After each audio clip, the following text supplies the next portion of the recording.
I'd rather like the seat I'm sitting in right now. Okay.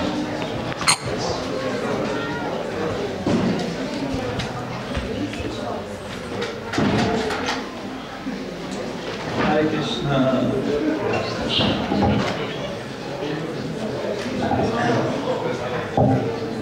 Is everyone having a good time at this camp? Yeah? No? Yes.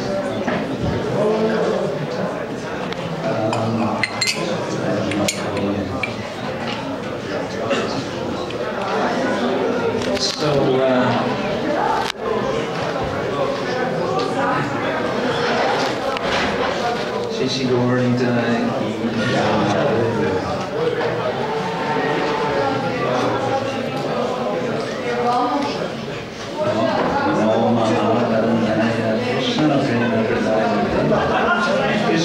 Krishna Chaitanya Namne Durga Krishna Nityananda Mahamnami Sarvananda Karanparam Harinama Prahamdeva Avadutta Shiromani Panchatattvatmakam Krishna Karita Swarupakam Bhaktavataram Bhaktatyam Namami Bhakta Shaktikam. Now, I'm wondering if it would be possible for all of those in the back to move your discussions outdoors. If possible. If not possible, then it's not possible. Okay. We're having, what shall we say, a bonus session. I was not planning to have a further seminar, but our dear friend Madhavamuni Prabhu, he's a wonderful organizer. He's so incredibly flexible. He's ready for changes that come at any moment, and the changes do come, not just at any moment, but at every moment. So he asked me yesterday evening, could I do one more session? And so I thought, well, yes, why not? But I think I want to do something a little different this time. We've essentially talked about the adventures of the four Kumaras. This morning we heard wonderful further adventures of the four Kumaras from His Holiness Sachinandan Swami. But I want to continue reflecting on the pastime that we've been discussing of entering Vaikuntha without a visa, as I call it. And this is in the spirit of, again, Satchidananda Swami's discussion about how to read the Bhagavatam in such a way as to really appreciate and to relish. And so we've heard Shravanam, Mananam, Nididhyasanam, and Vandanam. So for further digestion, if you like, this might be connected with both Mananam and Nididhyasanam. Just a little detail before we go into this about these terms. Mananam has it's connected with manas, the mind. So it's something that we do with our minds. We think about things, and of course the whole process of thinking is interesting. How does it work? We find that we use our intelligence. We also use our memory. And one very valuable practice with this process of studying Bhagavatam is to think, okay, I just now read this. What else in the Bhagavatam does this remind me of? What is either similar to what I'm reading, or is perhaps in contrast? Maybe there's a kind of opposite sort of pastime. And an example of this in our context, we're speaking about entering Vaikuntha. It occurred to me a couple of days ago, we might think of a kind of opposite story, if you like, of Ajamila. Ajamila, we know, finds himself, because of his own, let's say, inattention in the matter of his sadhana. After some time, at the end of his life, finds himself getting dragged down to hell. So you have the four Kumaras on the way to Vaikuntha, and you have Ajamila getting dragged down to hell. And of course, what happens with Ajamila?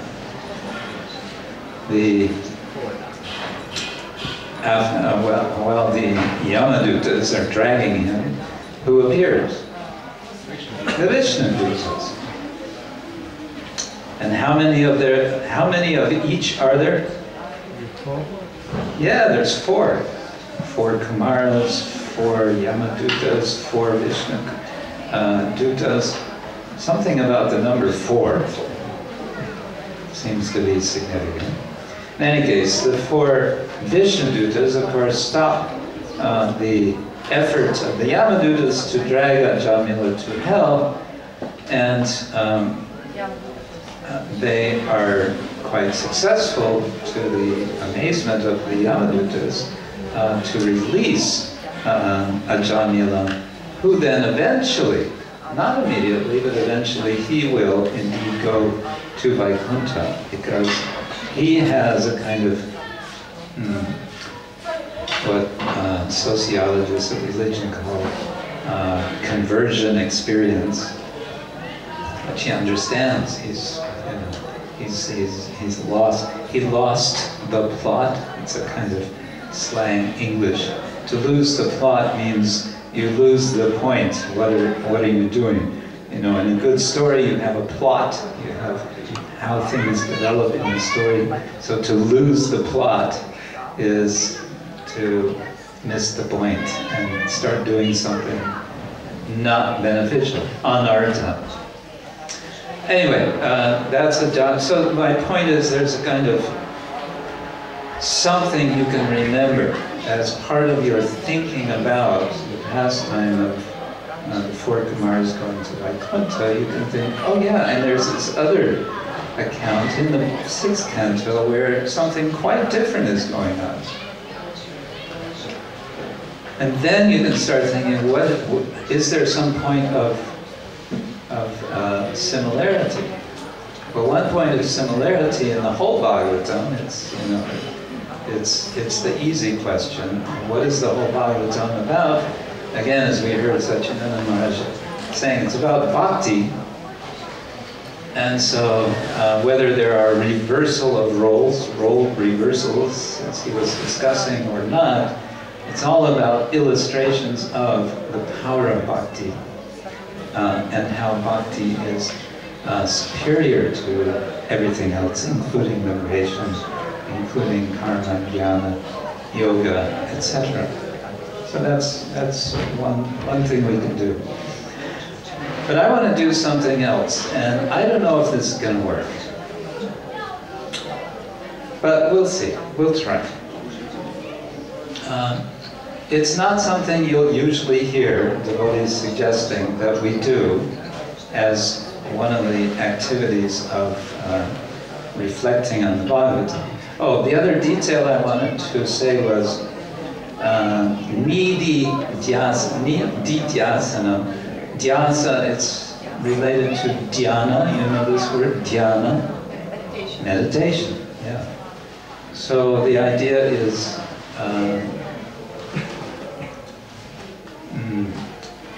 I think the way Satchidananda Swami put it, it's the actual swallowing of the food, so to say.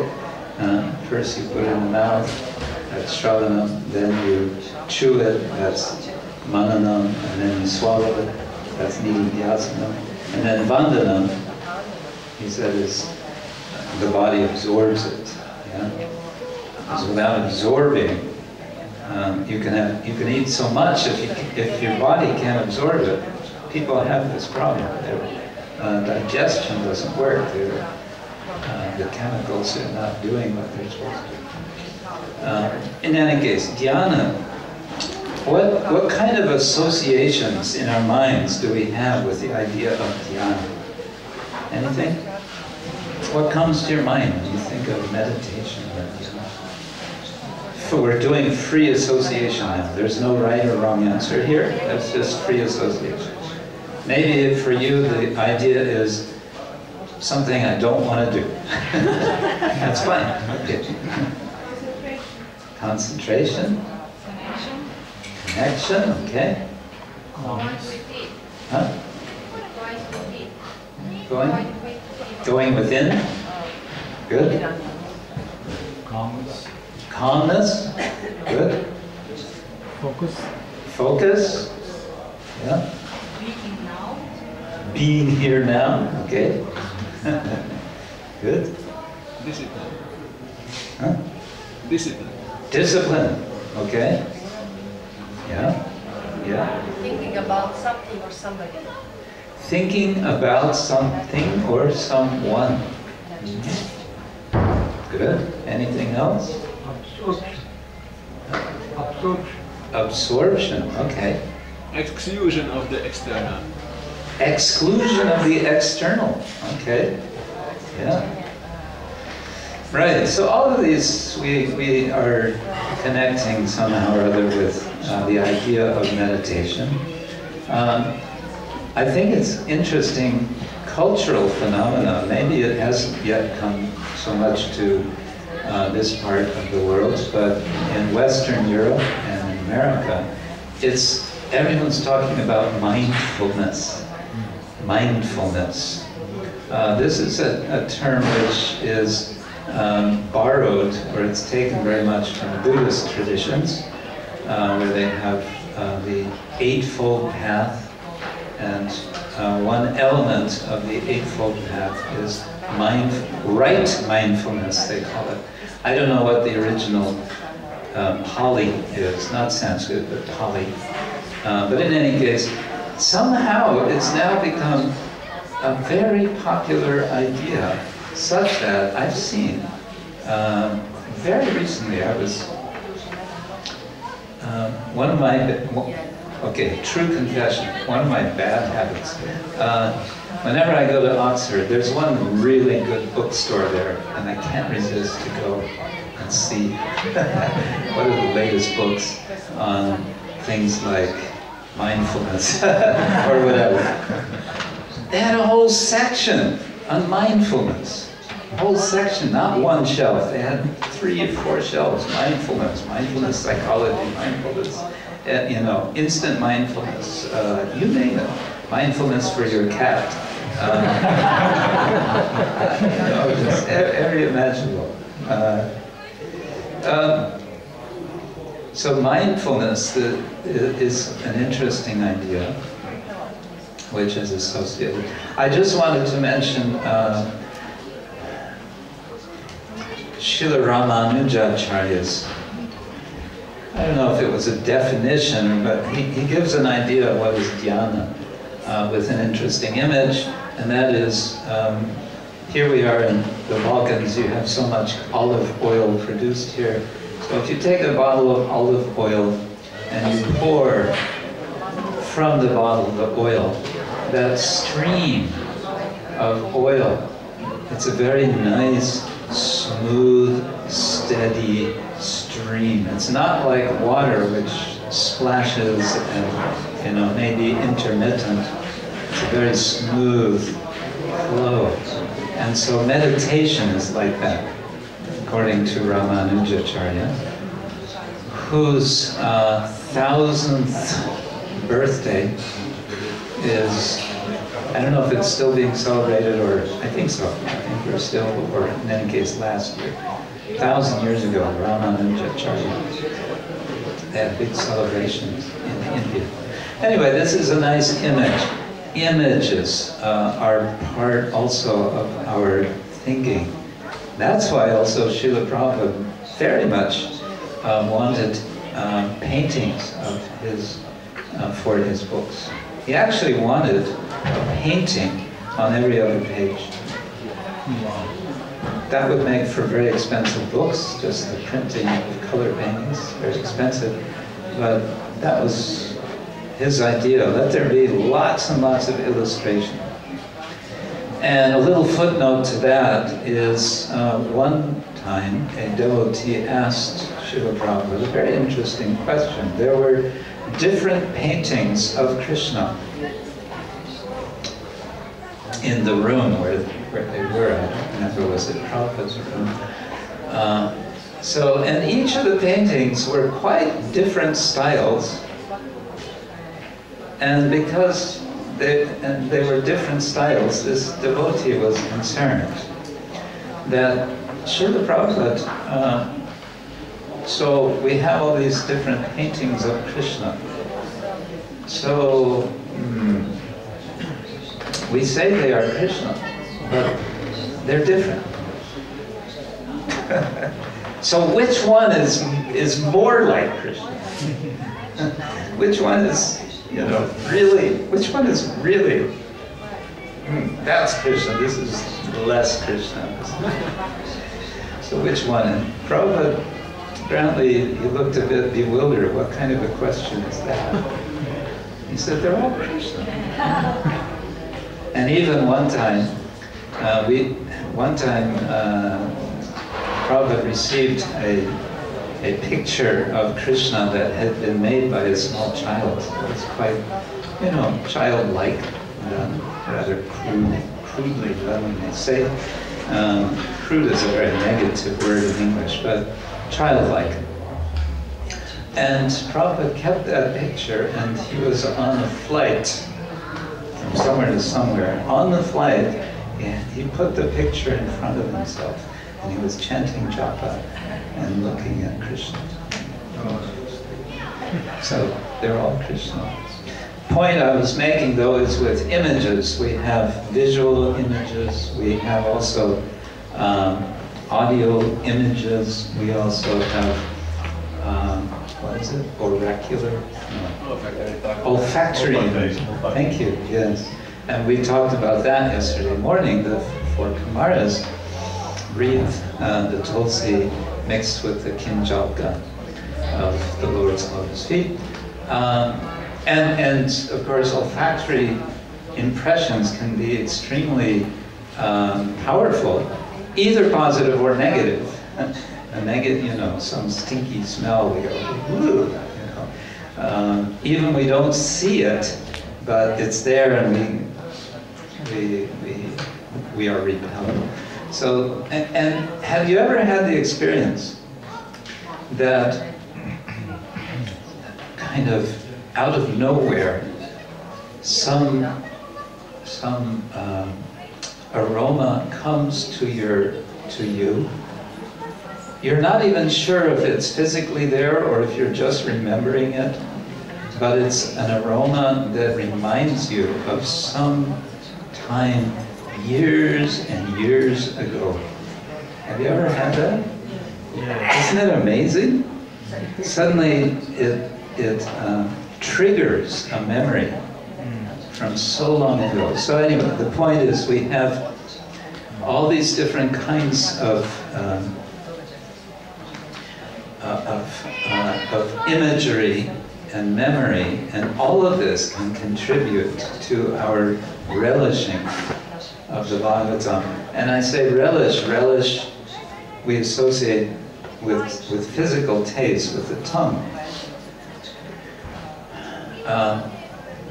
In English, and perhaps also in your languages, when you say someone has good taste, we're saying someone is, has refined culture. Oh, you have very good taste in clothing, or you have very good taste in something else. Music. Yeah, music. Somebody likes straight edge hard rock music. No. Okay. Different taste. And there's an ancient Latin expression that I never remember, but you can't argue about taste. Taste is just what people have. You can't argue. Non disputandum.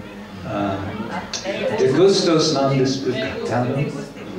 De gusti non. De gustimus non disputandum. That's it. Yeah. But our whole, business about Krishna consciousness is about refining, developing taste. That's called rasa.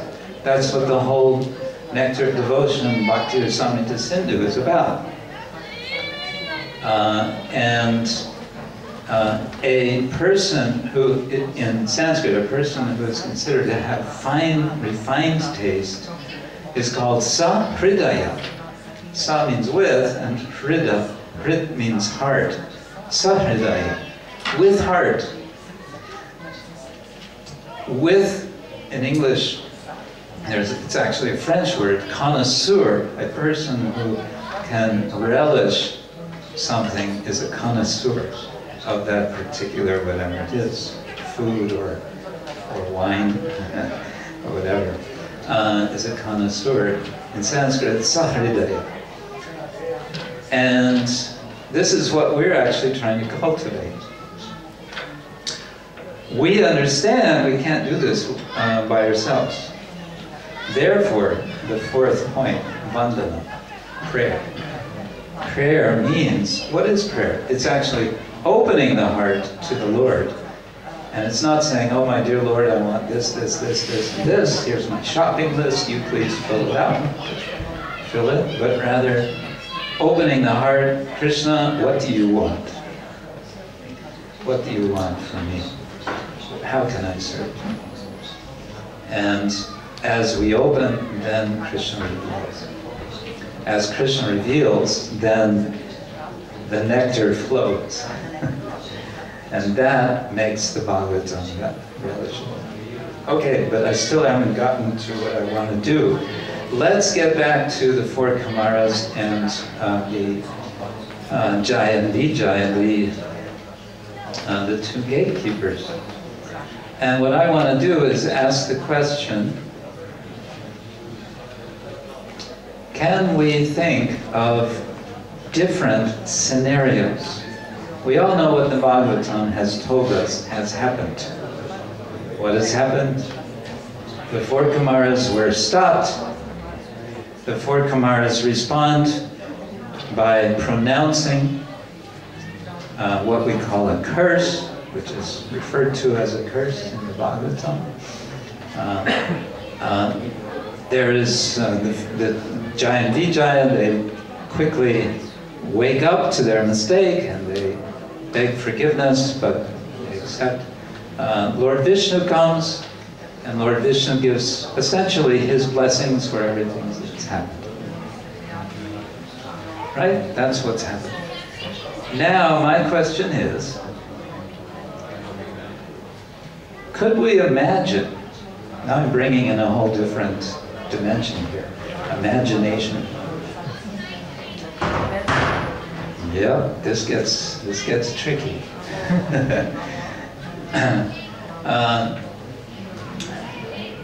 Can we imagine another scenario? Well, yes. Anyone want to suggest something else that might have happened? Yes. The Kumaras accept the repenting. The Kumaras accept the repenting of Jaya and Vijaya and then retract the curse? Okay, that's a possibility. I might comment just that in the Vedic tradition, you see this again and again. There's this notion that when a curse has been made, or when a vow has been made, or also a blessing, because of the power of words, they take on a kind of independent life of their own. You cannot retract them. It's been done. It's a done deal. Sorry. But what will often happen is they will add something. They will add some footnote, some clause. It'll make it nice, which is, in a sense, what happens in this case. What else? Anything else? Yes. It could have happened that the Kumaras give up their desire to see the Lord. It could have happened that the four Kumaras give up their desire to see the Lord. I see somebody shaking their head. No, they wouldn't do that.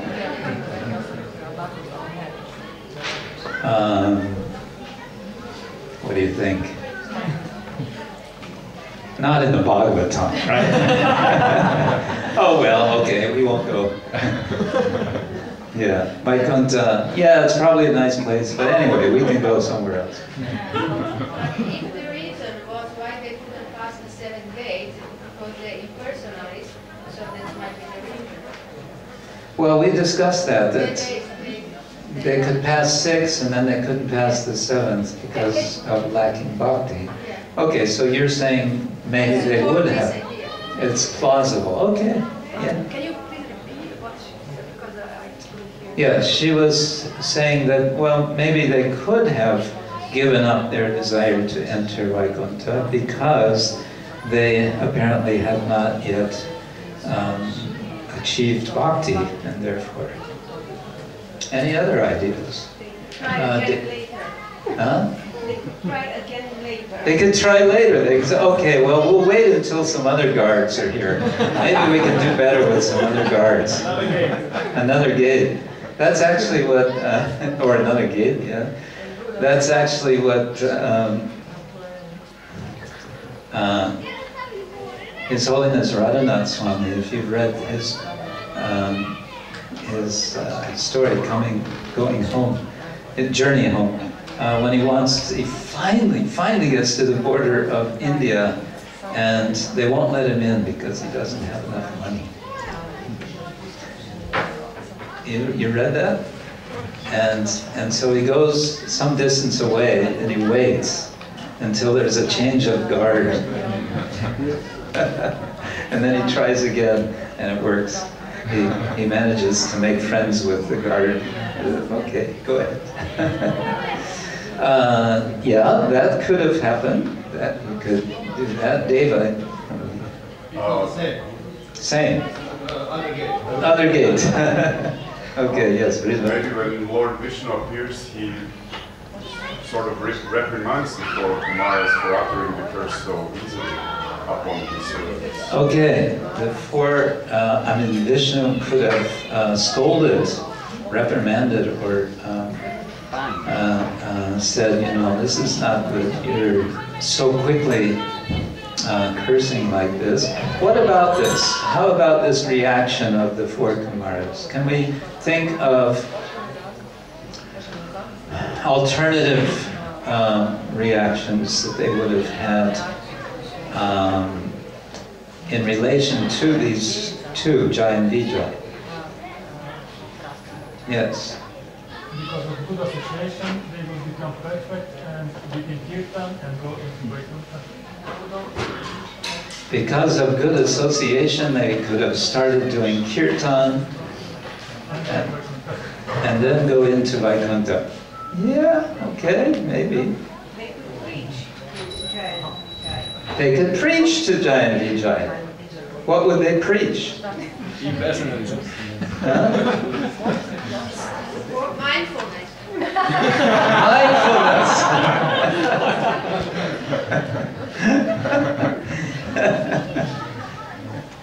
Yes.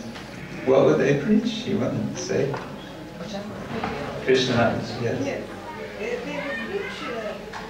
They would support their cause, not preaching. They would support Yeah. whose cause? Their own cause. Yeah. Why, Oh, I why see. they should go to You should let us in because. cause. Okay. See exactly What would be the clincher reason for them to give? Why they should let them in?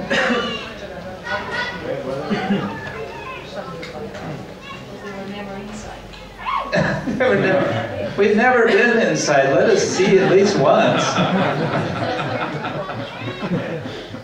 I don't know if that's very convincing. When I was having this trouble at the border of Great Britain, you know, well, I've never been, and I just want to see once. Let me in. Yes. They could have asked the Jai Vijaya, what is their criteria? What's the criteria? How do we get ourselves qualified so that we can go in? Probably they would have said, first thing is put on some clothes. It could also, I mean, we're just having some fun imagining what other scenarios might be. It could be that Jai and Vijay and other guards in general have had experience in the past of naked sages coming, and they know that, you know, it doesn't really fit with the dress code for Vaikuntha, but they don't want to turn away sages because they know that sometimes they may get upset and they curse. So what they do is they keep a cabinet where they keep some clothes. So, you're welcome in, but we are going to have to clothe you in a dhoti and kurta. Just, you know, come with me and we'll. And I'm saying this, you know, it sounds kind of silly, but there's one temple in Kerala, the Padmanabh temple in Trivandrum, I think it is, where they have a dressing room and they have a very strict rule there that men can only come into the temple wearing a dhoti. So they supply a dhoti if someone comes without a dhoti. I don't know, they pay a few rupees or something to rent and then they put on a dhoti. So that could have been a possibility. Any other ideas about this? What alternative actions? Yes.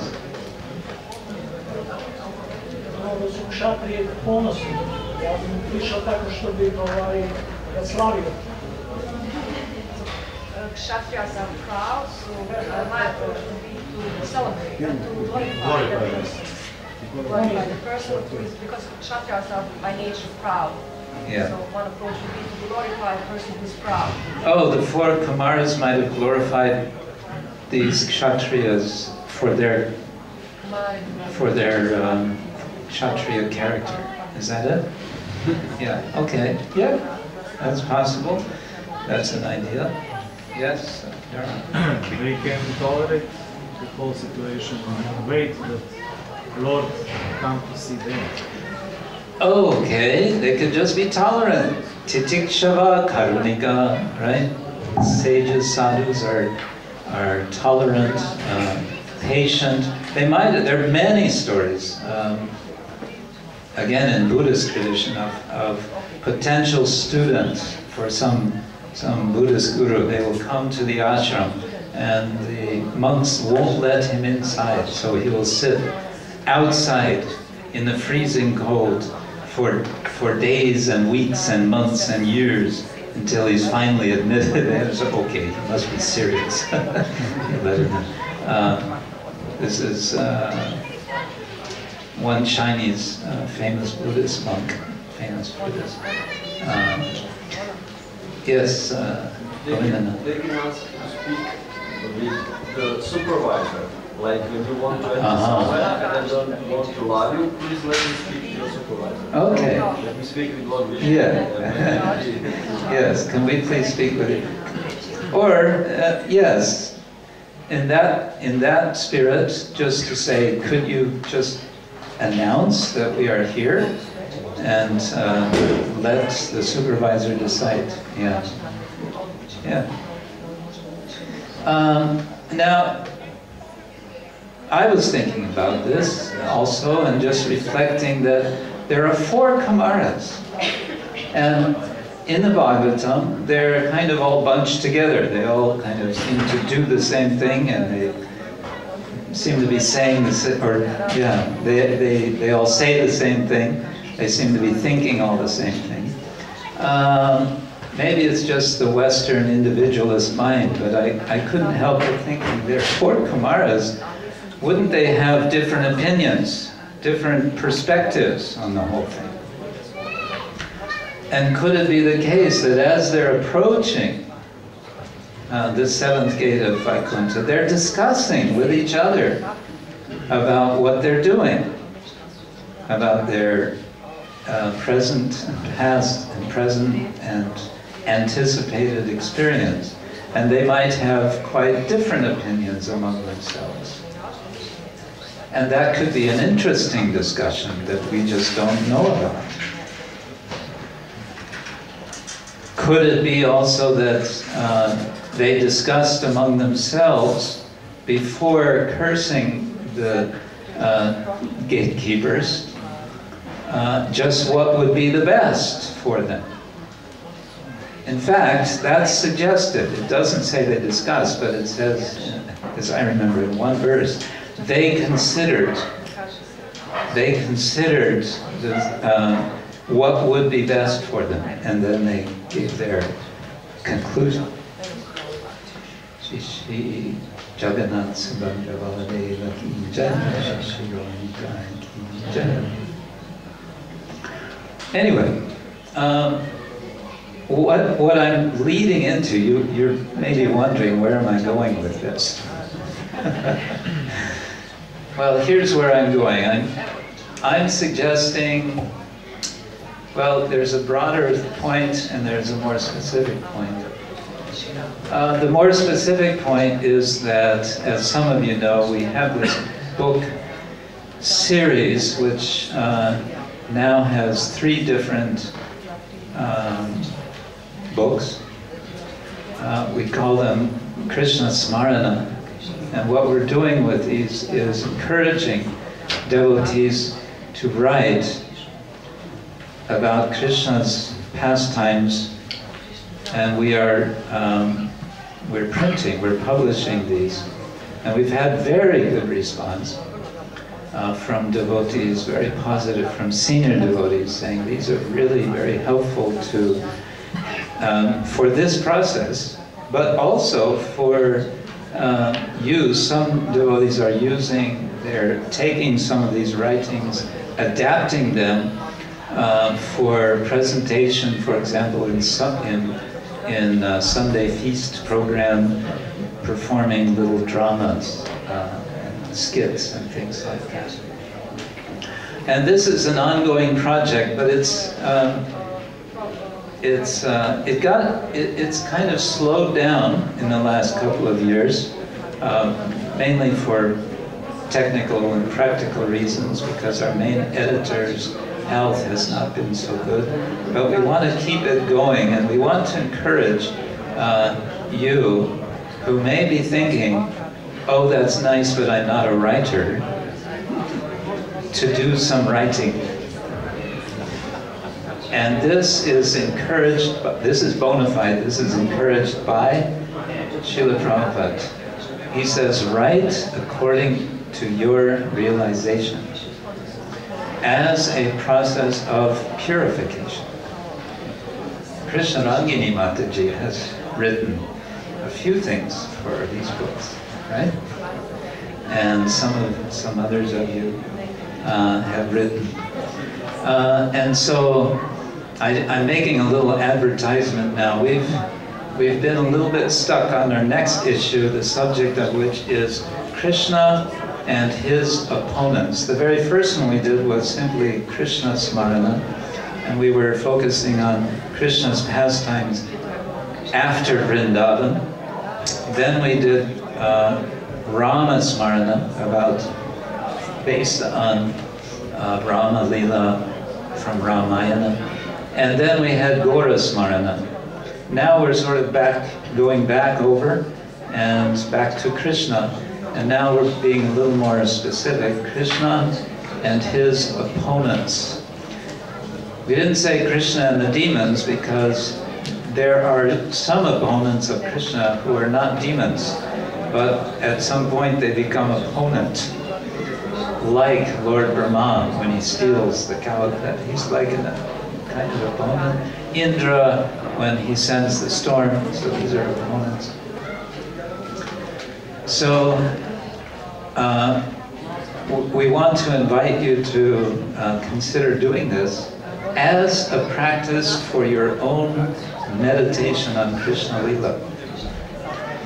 One of the ancient authors of the Latin world of Rome, Cicero, once said that there is no better way to focus the mind and to engage the mind in the subject you want to think about by writing. And you may experience this, those of you who do some writing. This is a wonderful way to sharpen the mind, to focus the mind, because you have to think what words to use. Writing is actually a kind of public activity. It's a communication over time. It's a little bit mystical. You can write something and somebody 1,000 years from now could read it. Imagine that. Now, I just said something that's probably I shouldn't have said, because this will scare you. Oh, I can't write something that someone will read 1,000 years from now, because then they will say, who was this crazy person writing this? But no, even if you're writing only for yourself, you're still writing, and you're still putting it on paper or putting it in a computer, and it's putting it out there in the world. And as soon as you do that, you actually don't have control over it. You don't have full control.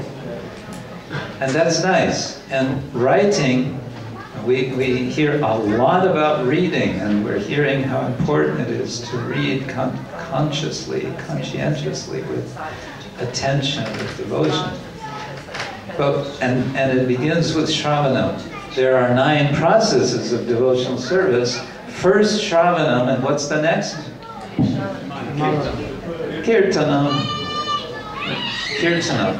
One form of Kirtanam, and it was a form which Srila Prabhupada made what he considers most important, was writing.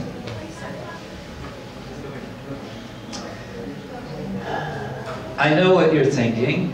You're thinking either I'm not a writer, so I don't write. I'm not a writer. People who write, they are writers. I am not a writer. Like some people say, you know, I'm not a singer, okay? Don't ask me to sing in kirtan, I'm not a singer. But we say, no, just sing. even you're not a singer, sing, right? And then we try it and we find, yeah, actually it's nice.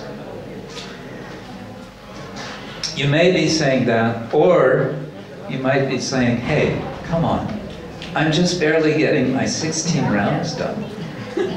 What to speak of reading something? And now you want me to write something. I don't have time.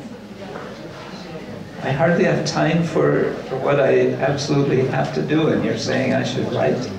Forget it. To this I will say, a famous English saying, which Prabhupada sometimes would quote, where there is a will, there's a way. How do you say it in Serbian? Ima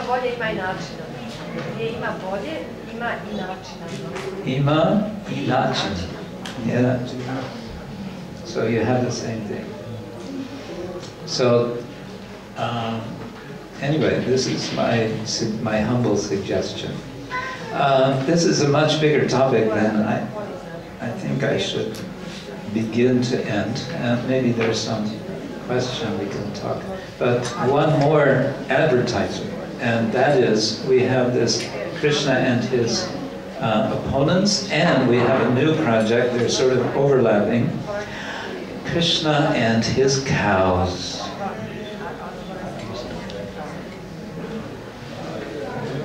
Krishna and his cows. What could I write about Krishna and his cows? That's something to think about. Okay. Yes, Ridley.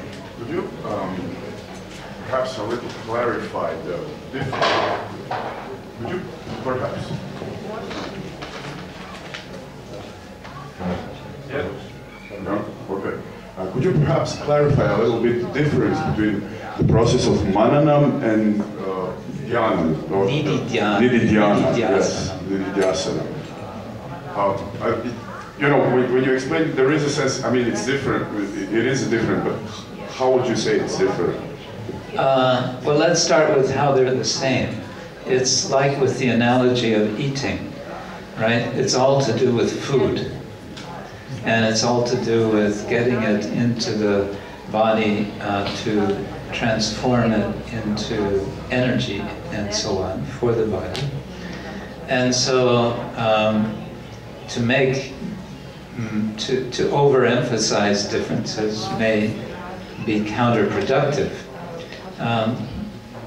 We can say, at least minimally, we can say that mananam would be the preliminary stage of nididhyasana.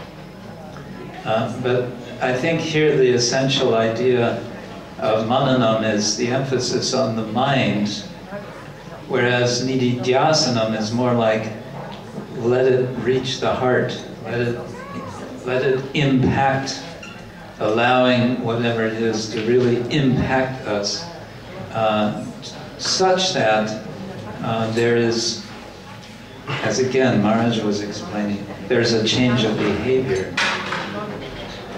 We do something as a result. So it's a form of like mobilizing emotion and memory and going deeper than just a rational intellectual reflection. But it can also include rational reflection. It can include questioning and doubting, and how does this make sense, first of all? Is this what I'm reading? Do I understand this right? Or what?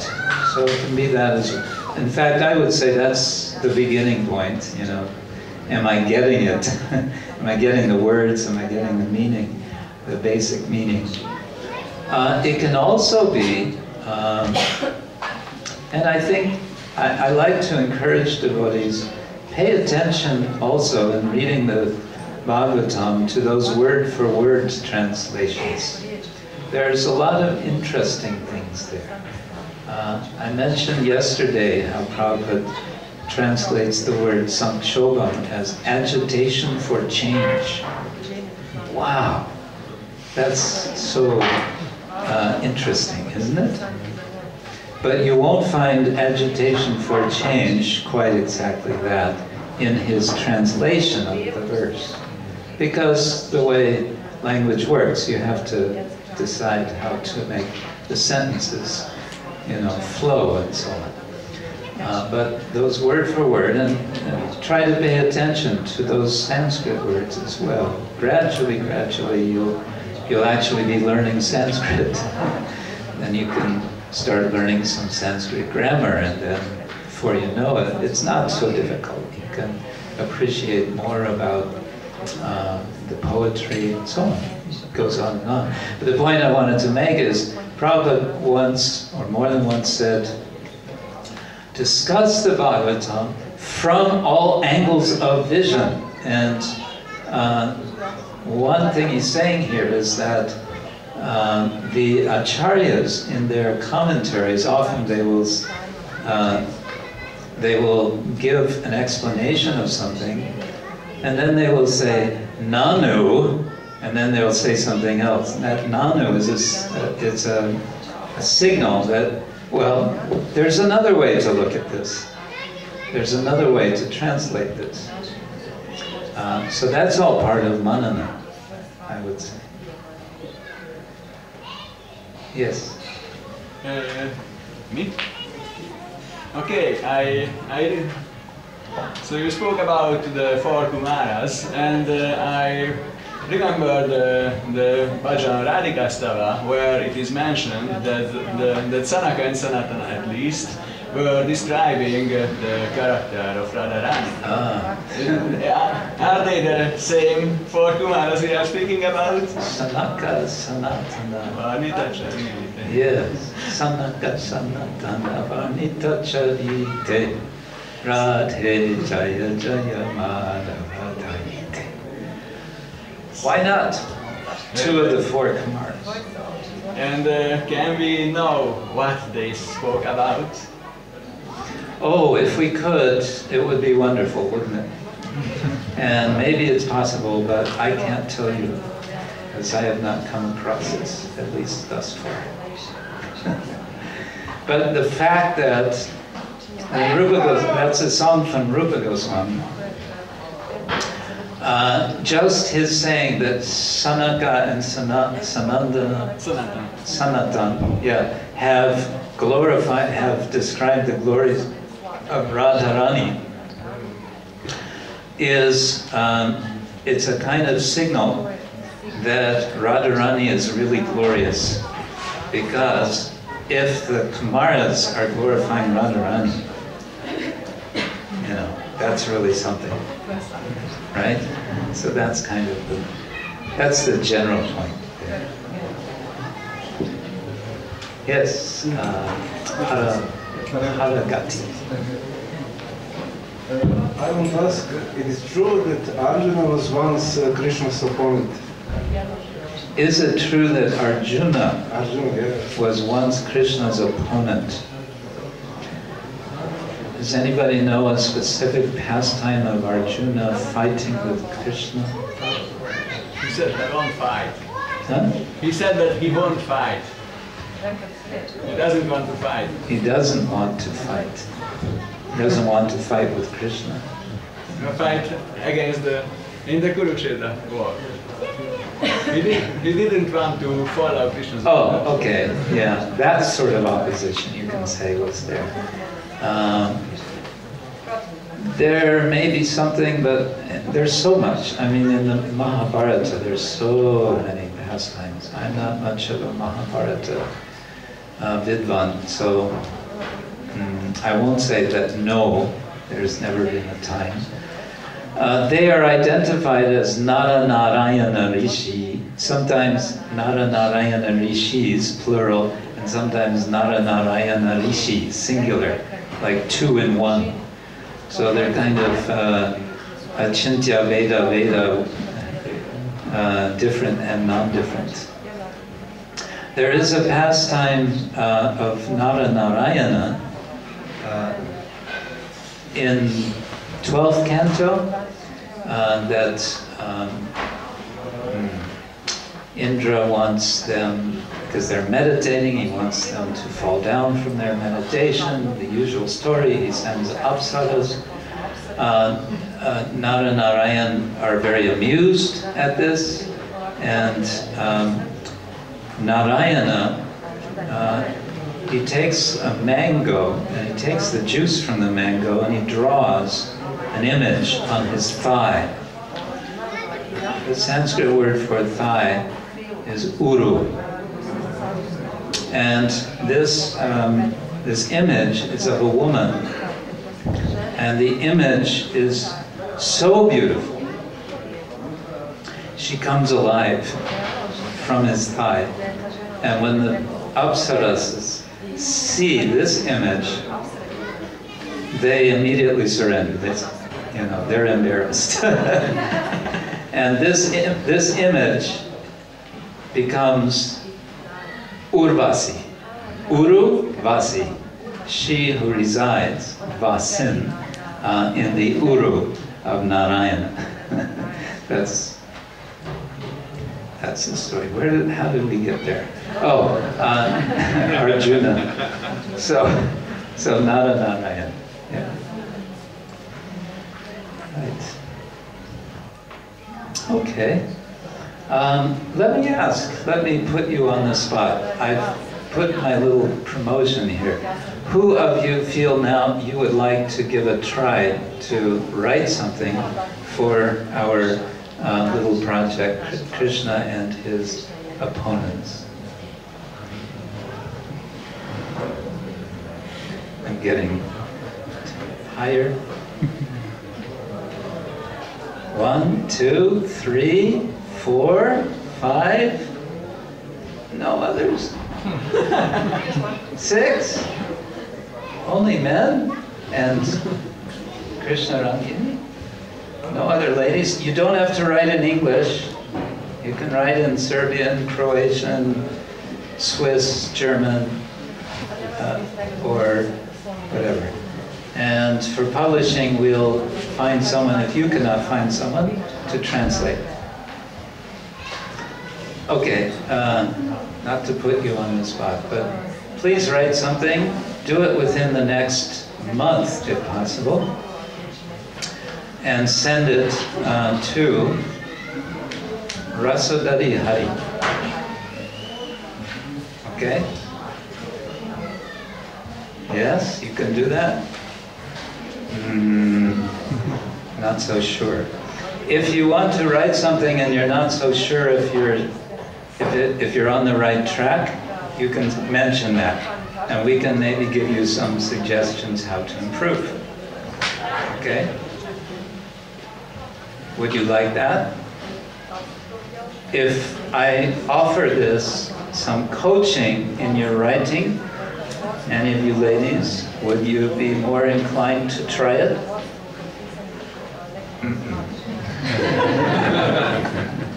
All right. I'll have to think of another way to go about this. Huh? Yeah, if Satchidananda Swami says, please do this, then you will go, oh yes.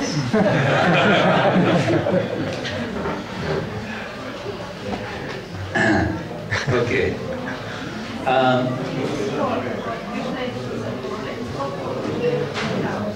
Either one or both. Yes. Yes.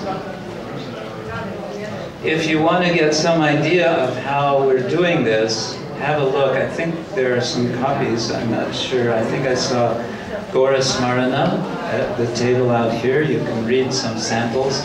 And in the introduction to that particular book, I give some detailed directions how to do it. I also gave a maximum length of 1,200 words, which is like three pages or so. It can be less, of course. Okay? Anyway, you think about it. You're not committing yourself, but maybe Lord Jagannath today in Ratha Yatra will reveal himself to you and say, Mataji, you should write something for this. Yeah? Could happen. Watch out. Lord Jagannath does surprising things. Yeah? No? So, today is Jagannath Ratha Yatra. Let us also, during the Ratha Yatra, remember Chaitanya Mahaprabhu in Ratha Yatra. What was Chaitanya Mahaprabhu doing in Ratha Yatra? In Jagannath Puri?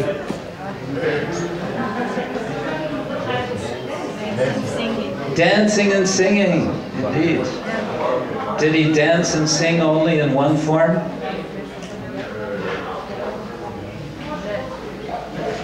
He expanded himself into 7 forms. Did everyone see that there were 7 forms of Lord Chaitanya? No, not everyone. But those who were allowed to see, they could see. Imagine Chaitanya Mahaprabhu dancing in 7 forms. Imagine dancing in 1 form. Wouldn't that be nice to see? And imagine that he was spinning around like a firebrand. What is a firebrand? Yeah, whatever. And imagine that tears were squirting out of his eyes. That's hard to imagine, isn't it? But Krishnadas Kaviraj says that's what was happening. Imagine his limbs stretching out, that his arms were coming out of their sockets. You'd want to call an ambulance, wouldn't you? And then they were shrinking into his body, Kurma Rupa. Imagine, it's beyond our imagination.